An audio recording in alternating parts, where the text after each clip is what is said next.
Hello. चलिए हम लोग चलते हैं आज बायोलॉजी का फिर से श्वसन चैप्टर चलते हैं, है ना। श्वसन चैप्टर में देखेंगे हम लोग डायफ्राम। डायफ्राम क्या होता है जरा ध्यान दीजिए। डायफ्राम होता क्या है, डायफ्राम किसका बना होता है, डायफ्राम का मतलब क्या होता है ना। तो जरा ध्यान दीजिए, डायफ्राम अगर देखा जाए तो हमारे शरीर का वह हिस्सा है ना, जो पूरी तरह से, है ना, कहा जाता है कि जितने भी पसलियां है सब उसी पर टिकी हुई रहती है और फेफड़े उसके अंदर रहते समाहित रहते हैं, है ना।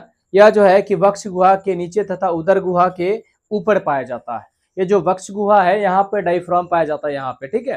तो वक्ष गुहा के नीचे और उदर गुहा के पेट के ऊपर पाया जाता है। यह संयोजी उत्तक का बना होता है। अगर देखा जाए तो इसमें से अगर ऑक्सीजन की क्रिया जो होता है निःश्वसन 75% निःश्वासन होता है। एक्सप्रेशन जो होता है, एक्सप्रेशन है ना, उसमें 75% होता है।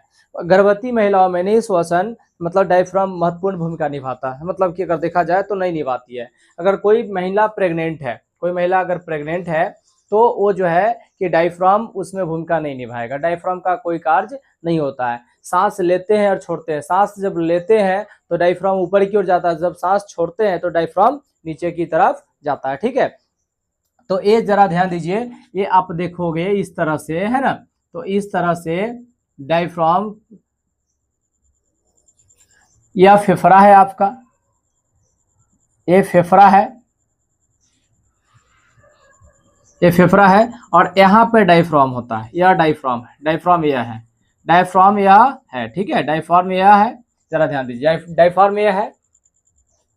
डायफ्राम जब देखते हैं कि जब यह सांस लेते हैं, तो जब सांस लेते हैं, जब ऑक्सीजन की क्रिया जब इसमें आती है तो यह क्या करती है, ऑक्सीजन जैसी लेते हैं तो क्या करती है, नीचे की तरफ जाती है ना। और जब पूरी तरह से, जैसे अब सांस ले रहे हैं, जैसे मान के चले कि दम ले रहे हैं तो वो नीचे की तरफ जाएगा, है ना, छोड़ेंगे तो ऊपर की तरफ जाएगा, है ना। तो इस तरह से डायफ्राम ऊपर नीचा, यह वक्ष गुहा के क्या होता है, नीचे होता है, वक्ष गुहा के नीचे, और उदर गुहा के क्या होता है, ऊपर होता है। यह संयोजी उत्तक का बना होता है।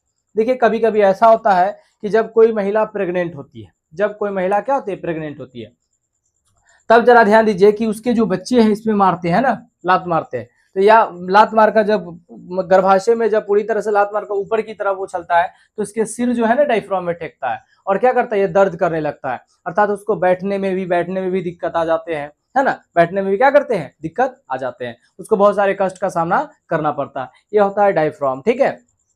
अब जरा ध्यान दीजिए कि इसमें जो श्वसन की क्रिया होती है 75%